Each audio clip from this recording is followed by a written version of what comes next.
remakes are bad. Moana? Really? We're remaking Moana? Lion King? Who is greenlighting this?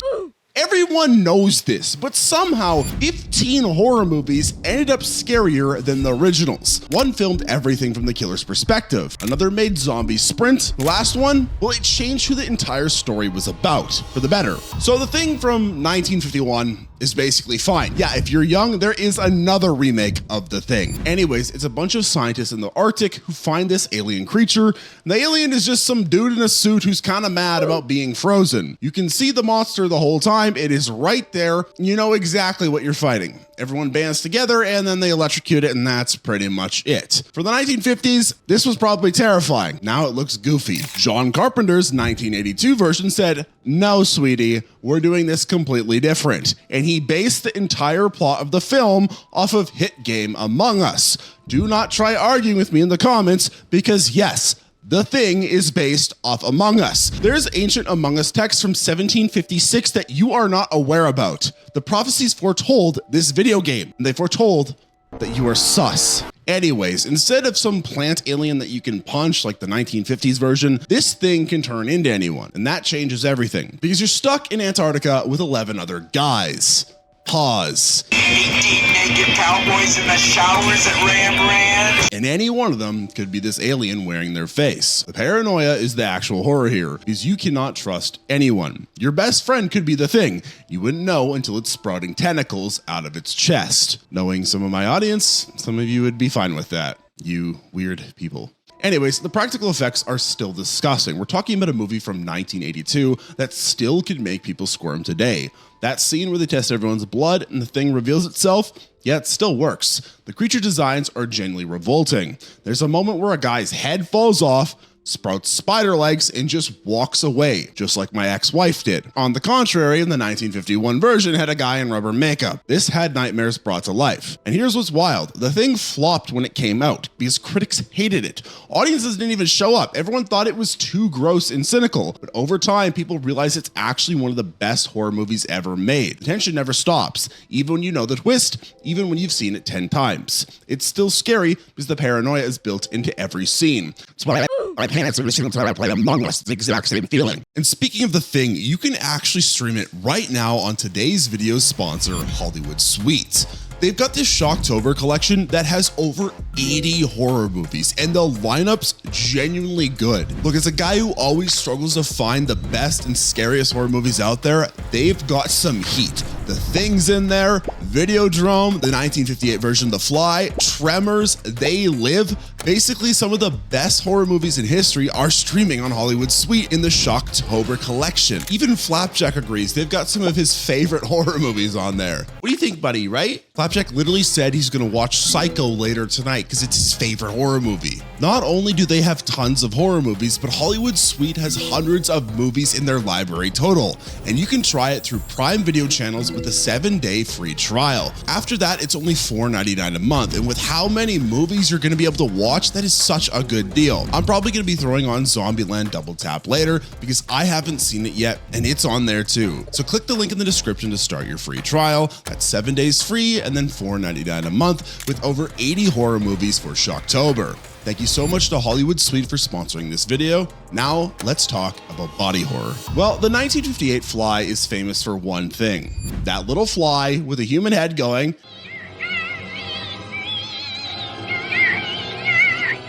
that's it. That's what people remember. The actual movie is pretty campy. A scientist swaps heads with a fly. It's all very silly and dated, and by the 1980s, it was basically a punchline. And then David Cronin Freakyberg said, okay, what if we made this absolutely horrifying instead? What if we watched someone slowly lose their humanity piece by piece while staying totally conscious the whole time? And that's what the 1986 version does. Seth Brundle gets his DNA mixed with a fly during a teleportation experiment, and then we watch him fall apart, slowly. His hair falls out, his teeth fall out, his fingernails come off, his skin starts peeling like an avocado. It is not quick, it is not merciful. You watch this brilliant scientist turn into something that isn't human anymore, and he knows it's happening, and he can't stop it. The practical effects are still rough to watch. Chris Wallace did the creature work, and it is genuinely disgusting. There's a scene where Brundle's ear falls off onto his pizza. Another where he's got to physically pry off his own face because his old skin doesn't fit anymore. It is body horror done right. The 1958 version had a guy in a fly mask. This has actual grotesque transformation that makes your stomach turn. Here's why it really works. Jeff Goldblum and Gina Davis sell this tragedy. Goldblum makes Seth charming and weird before everything goes wrong, so you actually care when he starts decomposing. Davis has to watch someone she loves turn into a monster, and her performance really makes that hurt. The original Fly was just a monster movie. Cronenberg's version is a love letter that happens to have some of the most disturbing visuals ever put in a horror film.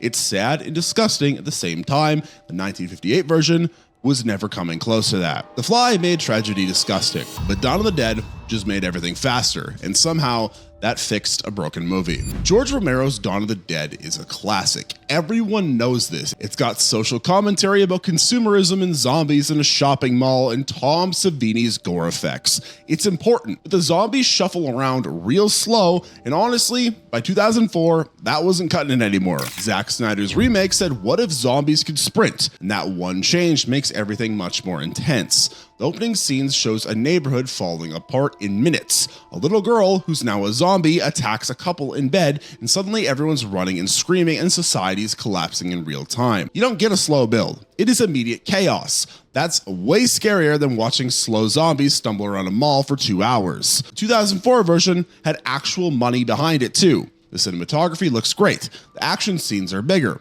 There's this whole sequence where they use armored trucks to escape, and it is genuinely thrilling. Romero's film had a long stretch where the survivors are just hanging out in the mall because they've got it secured and nothing's happening.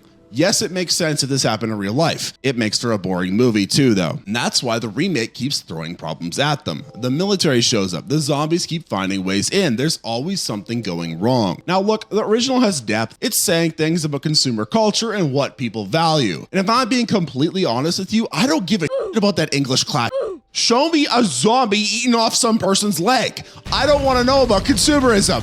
I don't even know what consumerism is. What the does a zombie care about communism? At the end of the day, sometimes you don't need deep meaning. Sometimes you just need zombies that are genuinely killer and zombies. So yeah, fast zombies can change a zombie movie, but speed doesn't always matter when it comes to clowns. Tim Curry's Pennywise is iconic. Everyone agrees on this. The problem is the 1999 miniseries he's in was made for network television, which meant no real gore, no intense scares, and everything had to fit into a TV movie format with commercial breaks. My favorite part about television. Ultimately, the whole thing feels watered down. Plus, the miniseries tried cramming the entire book into 3 hours. So you get the kid's story, and then you get the adults coming back 30 years later, and honestly, that second half is rough. If I'm being extremely fair though, the second It movie is also pretty rough, and I hope they don't butcher it with the upcoming new miniseries they're doing on HBO or whatever. If everything could be like It 1 from like 2016 or 2017, that would be great. Back to the old one, the effects at the end are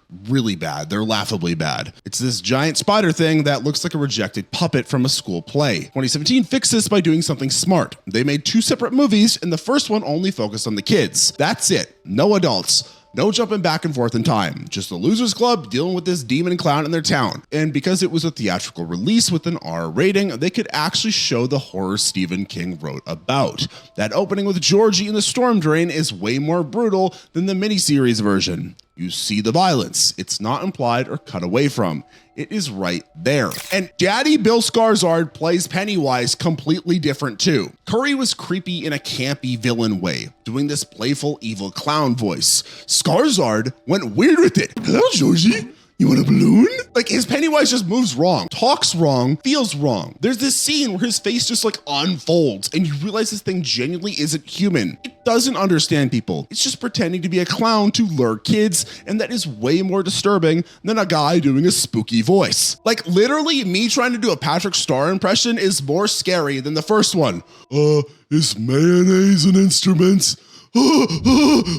Finland. The movie also let the kids' friendships develop properly. You actually care about these characters before the horror starts. The miniseries rushed through that part to get to the scares. Taking the time to make the kids actually care about each other made the scares work better because now you're worried about the characters you like. Okay, moving on. Usually Americans love to up Japanese horror films with their remakes, but strangely, The Ring didn't do that. Ringu is a great movie. It is genuinely creepy, the mystery works, and Sadako crawling out of that TV is nightmare fuel. So when Hollywood announced that they were remaking it, most horror fans expected them to ruin it. They had a pretty bad track record with Japanese horror at that point, but Gore Verbinski actually understood what made the original scary and then added his own style to it. The biggest difference is the look of the whole thing. Ringu takes place in Tokyo and it's got this urban mystery vibe to it. The Ring moved everything to the Pacific Northwest and shot it with this cold blue-green color grade that makes everything look damp and wrong. It's always raining. Everything feels wet and miserable, just like where I live, Ontario. The constant gloom just sits on the entire movie and it makes the horror hit different. You feel trapped in this gray world where something evil is coming for you in 7 days. Verbinski also made the scares more explicit. The victims in Ringu die off screen mostly and you see their faces after. The Ring shows you more. There's a scene where they find a girl's body in a closet and her face is completely twisted in terror and it's genuinely unsettling. It's almost one-to-one the look I got from the first girl I ever asked out all the way in grade 4. Yeah, it went pretty bad. The cursed videotape itself actually has more disturbing imagery too. Ringu's tape is eerie and cryptic. The Ring's tape is actively horrifying to watch. Naomi Watts carries this whole thing though. Her character Rachel is more developed than the journalist in Ringu. She's a single mom trying to protect her son who also watched the tape, so the stakes feel higher. And when Samara finally crawls out of the TV at the end, the effects budget means she looks terrifyingly real. It's shot for shot similar to the original scene, but somehow more visceral. Both versions of this moment are effective, but the Ring's version benefits from having more money to make it look polished and horrible. So yeah, The Ring proves that we can not f up Japanese remakes. The Evil Dead proved that you could ditch everything that was beloved about the first one and still make an awesome movie. Sam Raimi's Evil Dead is a cult classic, specifically because it is goofy as hell.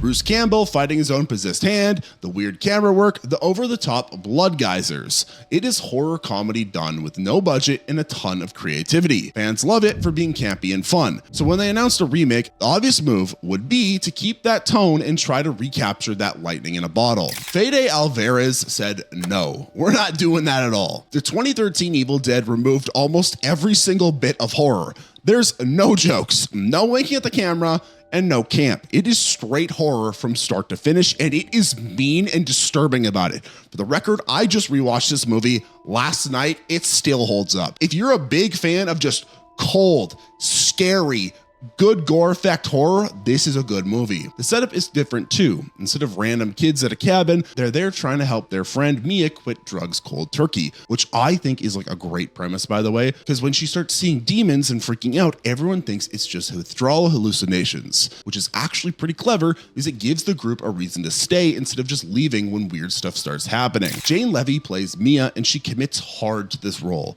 When she gets possessed, she's genuinely frightening in a way that feels different from the campy Deadites in the original. The movie doesn't hold back on the gore either. Someone cuts their own arm off with an electric knife. Another character who's possessed slices their tongue in half. The finale, where it literally rains blood, isn't played for laughs at all. It's presented as this horrifying apocalyptic moment. The practical effects are impressive too. Alvarez used realistic fake blood and latex and makeup instead of relying on CGI, which gives everything this tangible, gross feeling. You can tell the actors are actually covered in fake blood and mud. The 1981 Evil Dead was scrappy and fun. This one is polished and punishing. Both work, but for completely different reasons. Now, if you're me, if you really want to lean into the horror comedy angle, I would go with something like The Monkey, which I think does a really good job of that, just being like really mean humor. But personally, I just love cold, dark, brutal horror. That's why I like the remake of Evil Dead. So yeah, Evil Dead removed the fun and still made a better movie. The Hills Have Eyes just removed the bad filmmaking. Wes Craven's original Hills Have Eyes had a good idea. A family gets stranded in the desert and gets hunted by cannibals. That works as a concept. The execution though, it's kind of a mess. There's scenes that are genuinely brutal, and then suddenly there's this weird comedic music playing over the cannibal family doing stuff, and you're just sitting there wondering what tone this movie is going for. It couldn't decide if it wanted to be serious horror or dark comedy, so it kept switching back and forth randomly. Alexandre Age's 2006 version picked a lane. This is horror, Serious, intense, no jokes horror. That trailer attack scene where the mutants ambush the family is way more harrowing because Aja committed to making it feel real and awful. The original had that scene too, but it kept undercutting itself. The remake just lets the horror play out without winking at you or playing goofy music. It is relentless. The mutants look more threatening too. The 1977 version had budget issues, so the makeup was pretty basic. Some of them just looked like guys with dirt on their faces. The 2006 mutants are genuinely disturbing to look at, with better prosthetics and design work that makes them feel like actual radiation victims instead of actors in cheap makeup. There's this whole arc with Doug, the son-in-law character, who starts as this pacifist guy, and by the end he's raiding the mutant camp to get the baby back. That transformation works better in the remake because it's shot and paced in a way that it feels earned. He's not suddenly an action hero. He's just a desperate guy doing whatever it takes. The scene where he uses an American flag as a weapon is darkly satisfying in a way the original never managed. Craven's version had heart, but the remake had focus, and focus wins every time when you're trying to scare people. The Hills Have Eyes got serious and got better. Friday the 13th had to fix something else entirely though. Here's the problem with the original Friday the 13th. Jason isn't in it. Well, he is, but only as a jump scare at the end. The actual killer is his mom, Mrs. Voorhees, getting revenge for her son drowning years ago. Jason doesn't become the main villain until part 2. The first movie is kind of false advertising if you're going in expecting hockey masked Jason murdering teenagers. The 2009 remake understood this and fixed it immediately. The movie opens with Mrs. Voorhees killing the counselors. It shows her getting decapitated, and then Jason shows up as the actual threat. Done. Problem solved. Now we can get to what people actually want, which is Jason Voorhees being scary at Camp Crystal Lake. And they made him scary again, which hadn't happened in quite some time. By 2009, Jason was kind of a joke character who'd been in space and had fought Freddy Krueger. Now, I am almost 26 years old, so when this new movie came out, I was quite the young little boy. I remember I would be in class and there was some kid talking about how much he loved Jason Voorhees, but this was like the outer space version, and I always thought this was strange because I thought he was supposed to be some killer hockey mask killer.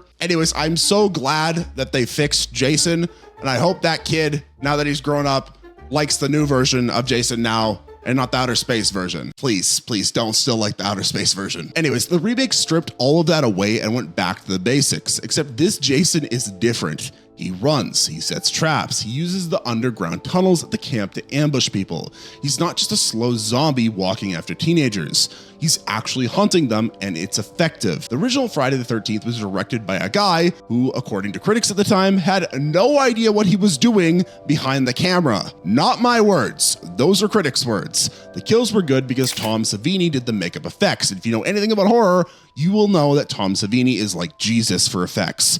But everything else looked cheap and amateurish. The 2009 version had a real budget and competent filmmaking, which sounds like a low bar, but apparently in the 1980s, that was too much to ask for. Better cinematography, better acting, better pacing. Just a more well-made movie top to bottom. Sometimes that is all a remake needs to do. Take the concept, increase the production value, and don't f up the execution. So yeah, Jason got an upgrade. But what if the monster was just goo? Let's talk about the Blob. If you haven't seen any of the Blob movies before, you're probably looking at me and saying, Chupacabra, why do we need a horror movie about a pile of goo, let alone a remake? Well, trust me, we did need a new one, and I'm glad we got it. The 1958 Blob is charming in that old monster movie way where you can tell that they're doing their best with what they had, just like I did when I was married to my ex-wife, Becky. And then she left me for Steven. What did Steven have that I didn't? Anyways, back to the 1958 Blob. It's a young Steve McQueen fighting a gelatinous alien that oozes around eating people. The creature moves really slowly though, and the effects are pretty limited.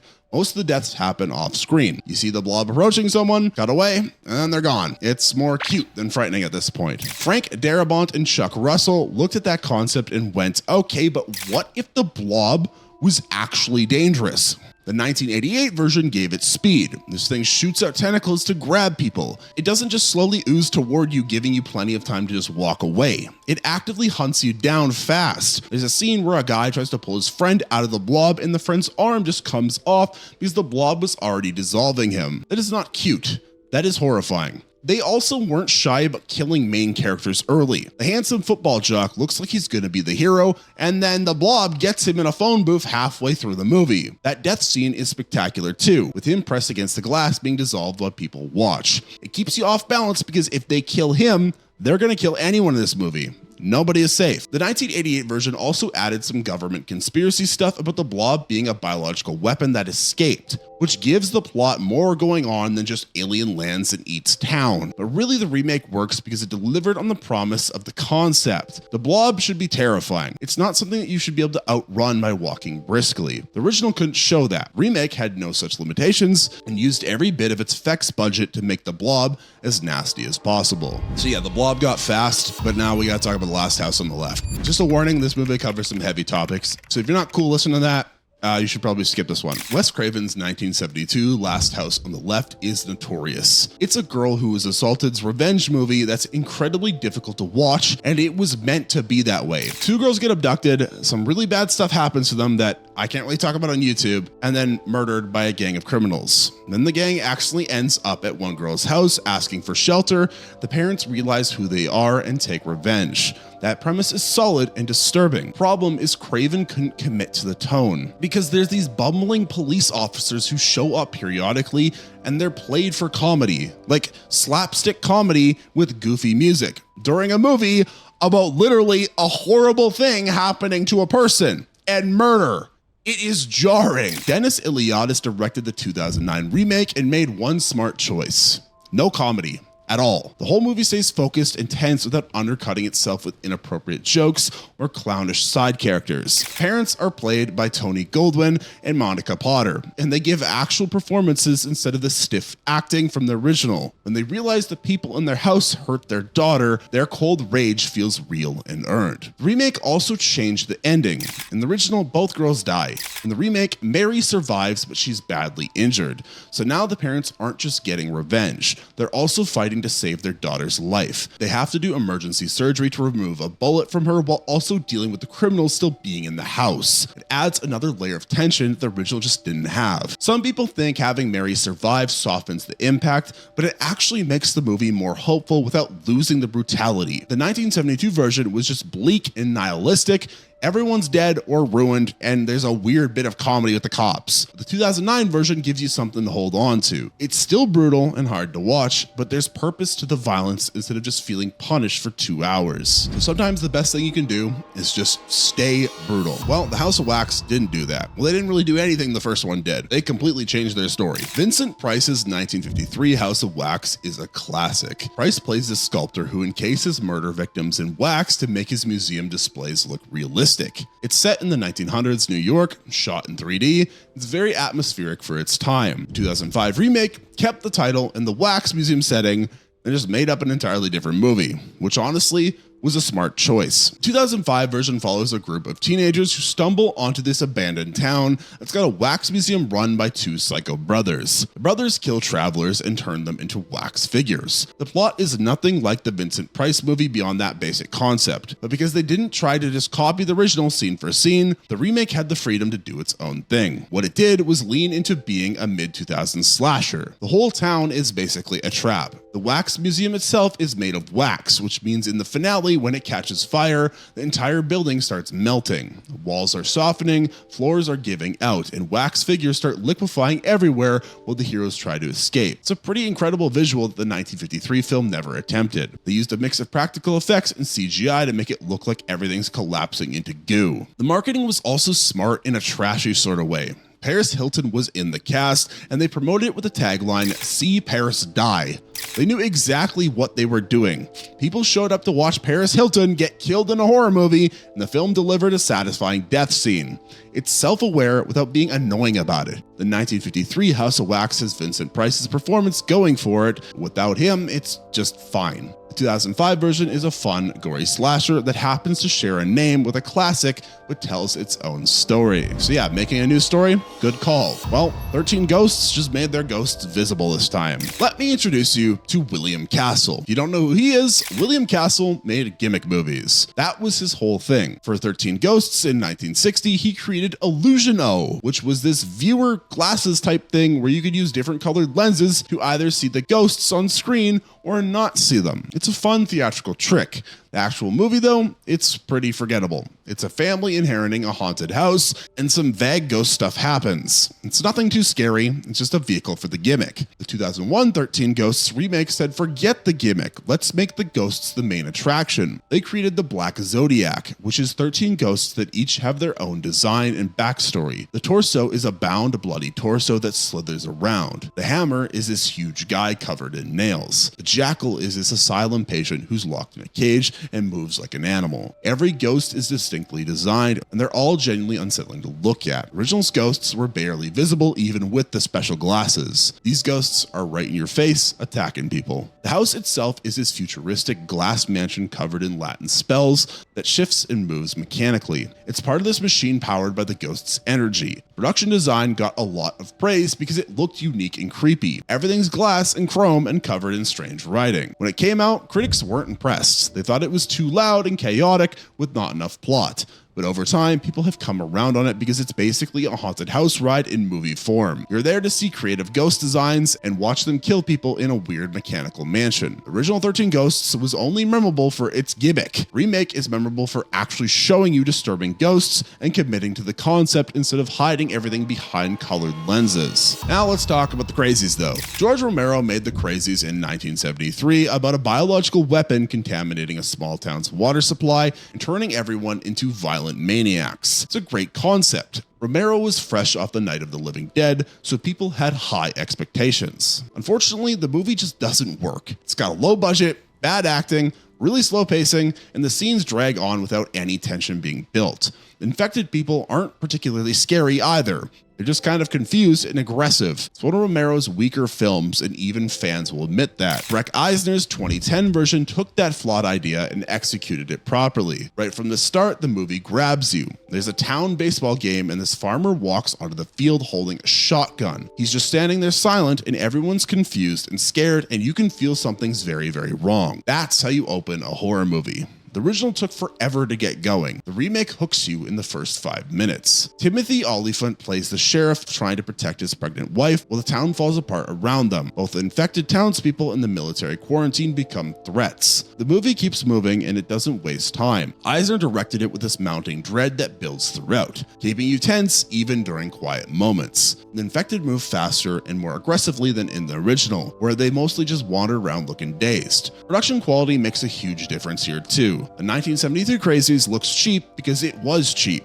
The 2010 version had an actual budget for cinematography and effects, and it shows. There's a scene in a darkened hospital with infected patients that's genuinely creepy because Eisner knew how to shoot it for maximum tension. Romero's version had the right idea but couldn't pull it off. The remake did what good remakes should do. Take a concept with potential and actually deliver on it. Anyways, those are just some horror movies that are way better as remakes. Did I miss any? Let me know down in the comments down below, or if you disagree with me and think any of these movies are horrible compared to the remakes. I'd love to argue with you. I probably won't respond to you. If you enjoyed watching this video, make sure to give it a like and subscribe to the channel for more content just like this. And feel free to hit the hype button as well, as it helps this video get shown to more people. And if you want to watch another video from me, you can click the video on screen now.